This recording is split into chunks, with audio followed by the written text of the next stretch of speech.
আমরা হলে প্রবেশ করার পরে সংসদ সচিব আমাদেরকে জিজ্ঞেস করলেন যে স্যার, সকালবেলা সরকারি দল তারা শপথ নিয়েছেন, তারা শুধু সংসদ সদস্য হিসাবে শপথ নিয়েছেন, আপনারা কি করবেন? আমরা তখন বললাম যে আমরা দুটিরই শপথ নিতে এখানে এসেছি। আমাদের তো গভীর রাতে আপনারা দাওয়াতনামা পাঠিয়েছেন, তারপরে আমাদের কোনো কনসার্ন থাকলে আগেই আমরা জানাতাম। আমরা কেন দুইটা শপথ নিলাম, ওনারা কেন একটা নিলেন?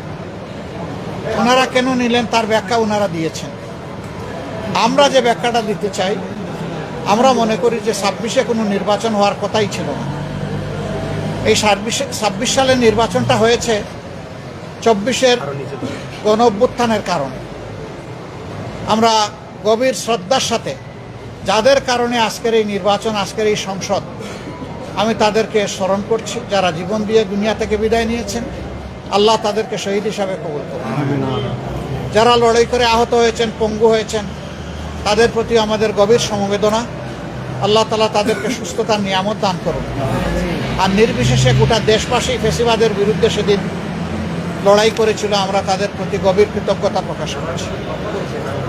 সম্মানিত সাংবাদিক বন্ধুগণ, আমরা আজকে হয়তো শপথ নিতে ভিন্ন চিন্তা করতে পারতাম, কারণ জুলাইয়ের আকাঙ্ক্ষা এবং গণভোটের রায়, এই দুইটার প্রতি সম্মান দেখানো রাজনৈতিক দল হিসাবে আমাদের পবিত্র দায়িত্ব আমরা গণ্য করেছি। আমরা গণভোটের রায়কে সম্মান করেছি, জুলাইয়ের আকাঙ্ক্ষাকে সম্মান করেছি, যারা আমাদেরকে ভোট দিয়েছেন তাদেরকে সম্মান করেছি, এবং আমরা একমত হয়েছি যে এই শপথ নেওয়া আমাদের কর্তব্য। তবে আমরা মনে করি সরকারি দল শপথ না নিয়ে তারা জুলাইকে উপেক্ষা এবং অবজ্ঞা করেছেন। এতে জন আকাঙ্ক্ষার বিপরীতে তাদের অবস্থান বলে আমরা মনে করি। সংস্কারের বিপরীতে তাদের এই অবস্থান স্পষ্ট। যদিও তারা ব্যাখ্যায় বলেছেন যে সংসদ বসে তারপরে প্রভিশন ক্রিয়েট করে এটা তারা দেখবেন, আমরা এটা দ্রুত দেখতে চাই। যদি তারা জুলাইকে সম্মান করেন, যদি সংস্কারকে তারা ধারণ করেন, যদি আজকে যিনি প্রধানমন্ত্রী শপথ নেবেন তিনি নিজেও নির্বাচনী ক্যাম্পেইনে গিয়ে বলেছেন যে আপনারা গণভোটে হা বলুন, যদি এর প্রতি তারা শ্রদ্ধাশীল হন, আমরা মনে করি তারা ওই শপথটাও নেবেন। কার কাছে শপথ নেবেন সে দাবি আমরা করব না। ওনাদের পছন্দ মতো অ্যাপ্রোপ্রিয়েট অথরিটির কাছে ওনারা নিতে পারেন, আমাদের কোনো অসুবিধা নাই। কিন্তু আমরা দেখতে চাই জুলাই সম্মানিত হয়েছে এবং জুলাই স্বীকৃত হয়েছে।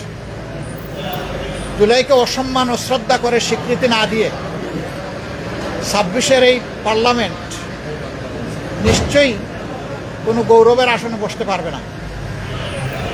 আমরা আশা করেছিলাম তারাও শপথ নেবেন দুইটা, আমরাও নিব দুইটা সকালবেলা। তারপরে তারা আমাদেরকে অথরিটির পক্ষ থেকে দাওয়াত করেছিলেন বিকালের অধিবেশনে, যেখানে মন্ত্রী পরিষদের শপথ হবে, সেখানে অংশগ্রহণ করার জন্য। আমরা প্রত্যেকে 3টা করে কার্ডও পেয়েছিলাম, মানসিক প্রস্তুতি আমাদের ছিল, কিন্তু আমরা এসে ধাক্কা খেয়েছি। আমরা আমাদের জুলাই শহীদদেরকে অশ্রদ্ধা করতে পারি না, জুলাই যোদ্ধাদেরকেও আমরা অশ্রদ্ধা করতে পারি না, যার কারণে আমাদের শত ইচ্ছা থাকা সত্ত্বেও বিকালের এই শপথ অনুষ্ঠানে আমরা যে অংশগ্রহণ করতে পারলাম না, আমাদের একটা আফসোসের জায়গা থেকে গেল। আমরা স্বাচ্ছন্দ্যে যেতে পারতাম যদি আমাদের মতো তারাও দুইটা শপথ নিতেন, তাহলে আমাদের কোনো ধরনের কোনো আপত্তির জায়গা থাকতো না।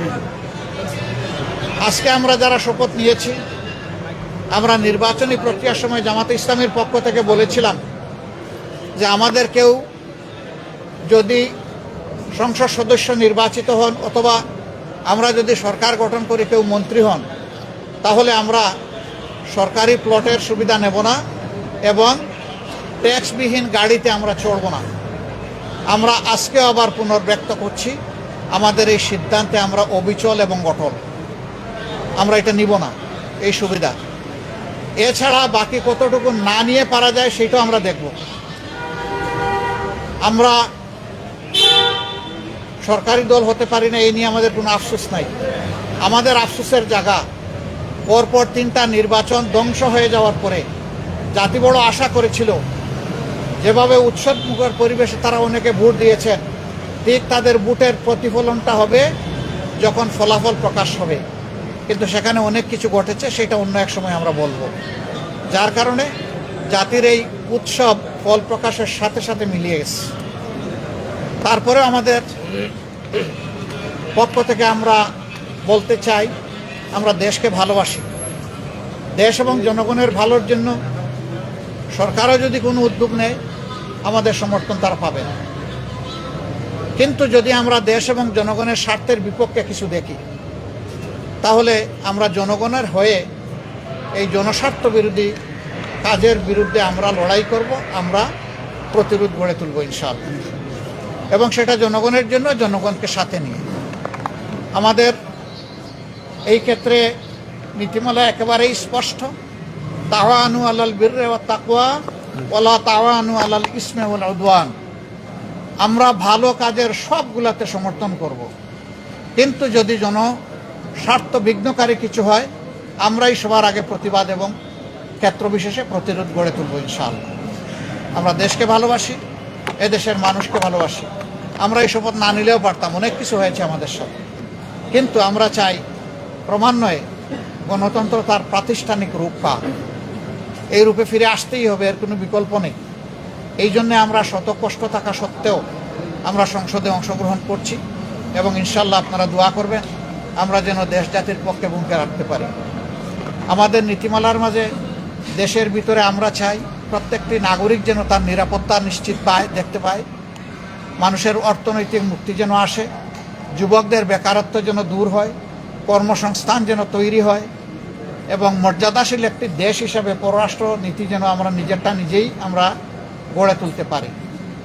বিদেশের সকল সভ্য দেশের সাথে আমাদের আন্তরিক এবং বন্ধুত্বপূর্ণ সম্পর্ক থাকবে, পারস্পরিক শ্রদ্ধা এবং সমতার ভিত্তিতে ইনশাআল্লাহ। আমরা গভীর পরিতাপের সাথে লক্ষ্য করছি, নির্বাচনের রাত থেকে, আগে তো কিছু ছিলই, বিশেষ করে নির্বাচনের রাত থেকে বাংলাদেশের বিভিন্ন এলাকায় ব্যাপকভাবে আমরা এখন যারা বিরোধী দলে আছি তাদের পক্ষে ভোট দেওয়ার কারণে, নির্বাচনী কর্মী হিসাবে কাজ করার কারণে, সমর্থনের কারণে নারী পুরুষ নির্বিশেষে সকলের উপর ব্যাপক হামলা হচ্ছে। আমার জানা মতো সবচেয়ে বেশি হয়েছে হাতিয়ায়, কিন্তু কোনো জায়গায় এটা থেকে বাদ পড়েনি। আমরা সরকারি দলের কাছে দায়িত্বশীল আচরণ আশা করি। আমরা আহ্বান জানাবো, এখনই সেটা বন্ধ হওয়া উচিত। সরকারের জন্য নয়, দলের জন্য নয়, সরকার জনগণের জন্য। এবং আমরা দেখতে চাই যে এই ব্যাপারে দৃশ্যমান পদক্ষেপ তারা নিয়েছেন, এই অবনতিশীল পরিস্থিতির উন্নতি হয়েছে। তারা যদি কোনো ইতিবাচক উদ্যোগ নেন, আমাদের অকুণ্ঠ সমর্থন এবং সহযোগিতা পাবেন। কিন্তু আমরা বলবো যে যদি এই ধরনের কাজ অব্যাহত থাকে, আমরা জনগণের পাশে দাঁড়াবো, একেবারেই ফার্ম হয়ে দাঁড়াবো। এখানে আমরা কোনো কম্প্রোমাইজ করব না, কারণ আমরা দীর্ঘ রাস্তা স্বৈরাচারের বিরুদ্ধে লড়াই করে এই জায়গায় এসেছি। বিশেষ করে আমাদের যুব সমাজ, তারা যে ঐতিহাসিক ভূমিকা পালন করেছে, সেই যুব সমাজ এখনও বাংলাদেশে আছে। আমরা সেই যুব সমাজের প্রত্যাশা পূরণে অঙ্গীকারবদ্ধ। তারা যে সমতা এবং বৈষম্যহীন ন্যায় বিচার ভিত্তিক সমাজ চেয়েছিল, সেই সমাজ গঠনে আমরা কারো সাথে কোনোভাবেই আপোষ করব না।